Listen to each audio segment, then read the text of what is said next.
Brian Powell of I Run Far here with Dylan Bowman after his win at the 2015 Tarawera Ultramarathon. Nice running out there, Debo. Thanks, man. Really happy with it. Some guys went off the front early today. Yun and Robbie Britton. What were you thinking as they're pulling away pretty early on? I actually didn't know that they were ahead of us until we came into mile 23 aid station there, and you let us know. I thought Jorge was in first at that point. Okay. I was just behind him.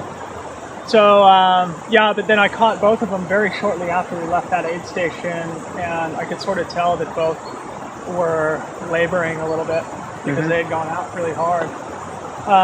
So I moved into the lead at like maybe mile 25, which is definitely earlier than I really wanted to. But, you know, at that point I figured, you know, I might as well try and commit now so they don't catch up and then we have a race later. So that's kind of how it played out. So at Okotina Lodge, which I'm guessing is mile 23, you that's where you called Jorge right in the aid station. And I kind of, in my own mind, was expecting like you guys to cover some ground together because it's a long race.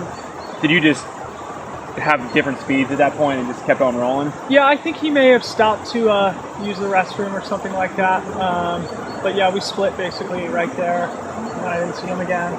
But we ran a good amount of the early race together, and I mean, I was so happy to hear that he was behind me during the race, and to see him finish, it was one of the highlights of the day. Yeah, maybe 10 or 12 miles later, you have like a 10-minute lead.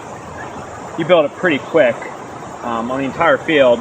Did you really put in a surge, or you just, and then you kept that about that lead for a while? So what happened there? Yeah, like I said, when you take the lead, you have to make a decision. You either commit to taking the lead, or you sort of you know, move into the front and you know, keep it conservative and with the possibility of people catching back up. And I chose to put in a little bit of a surge, and like I said, it was way earlier than I really would have liked to take the lead, and I think I may have gone a little bit too hard there because I suffered, you know, in the last 10K or so, but you know, it was my second 100K, and so I guess I didn't really have a lot of experience to draw on for those last 12.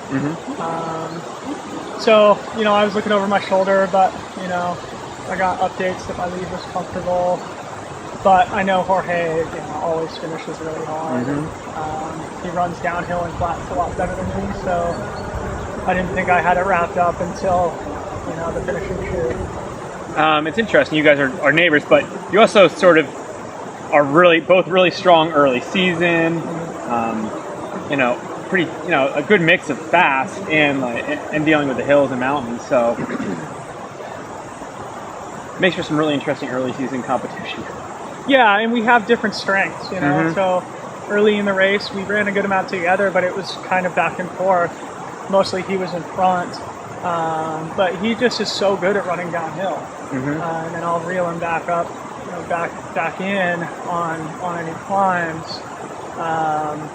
But yeah, I mean, he's so strong there, and you know, I knew he was going to be a factor today, and particularly with the way that the race ends with a lot of flat to downhill.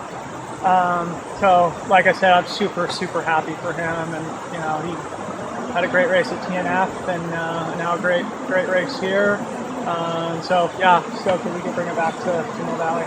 So you, it's, you know, only a week into February, and you just ran I'm thinking a pretty darn good and fast, hard 100K. Is it the right time to take a break?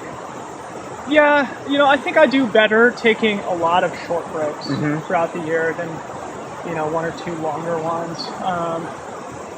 So I think what I'll do is, you know, I'll talk to Coach Coop and see what he thinks. I'll be racing Lake Sonoma, so I can't take too much of a rest, but, you know, I don't anticipate running that much in the next week or so. And I recognize that you know, the races that I really want to do well at are later in the year. What are those?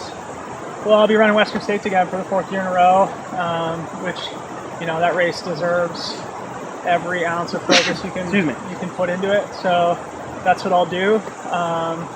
And you know, obviously I had a good race there for me last year. And, so we'll go back and see if we can do a little bit better. And then I think I'll be doing CCC in Chamonix. I don't really feel like I do well doing more than 100 miler either, at least at this point in my career. So I'll do the short distance, and I'm thinking about also doing the TNF 100 Australia, 100K that is. Yeah. So that's kind of how it's shaping up now. Of course, I could change a little bit. But a nice lead up, 50 mile, 100K to 100 mile. Yeah, and they're competitive races, and I think for me, the biggest thing I need at this point in my career is to get more experience for racing really competitive races.